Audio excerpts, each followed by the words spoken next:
नमस्कार मंडळी, चला तर बनवूया शेजवान नूडल्स। या पद्धतीने नूडल्स बनवले तर तुम्ही हॉटेलचे किंवा बाहेरचे गाड्यावरचे नूडल्स खायचे विसरूनच जाल, मी सांगते तुम्हाला।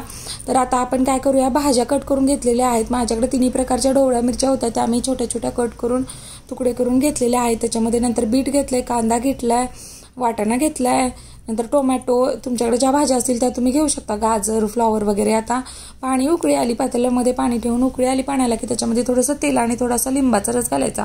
माझ्याकडे शेजवानचे चिंग्सचे नूडल्स होते, ते मी घातले आणि ते 1 मिनिटभर उकळी आली की जरासं चमच्याने ढवळून पूर्ण पाणी निथळून त्याचं गाळणीमध्ये काढून घ्यायचं।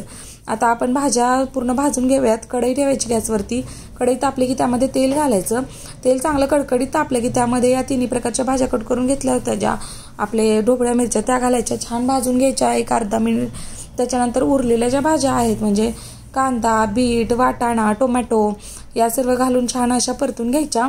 80% वगैरे आपण ह्या शिजवून घ्यायच्या। त्याच्यामध्ये मीठ घालायचं नाही, कारण आपण जे सोया सॉस, टोमॅटो सॉस आणि शेजवान चटणी वापरणार आहोत ते त्याच्यामध्ये मीठ असतं।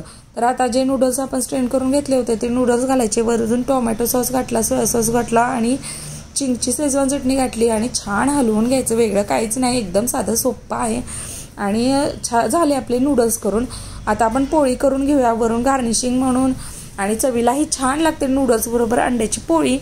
तर ते आपण नूडल्स बाजूला काढून घेतले, एका डिशमध्ये काढून घ्यायची आणि पोळी भाजून घ्यायची डिशमध्ये। छान नूडल्स काढून घेतले, सर्व केले, वरून अंड्याची पोळी घातली।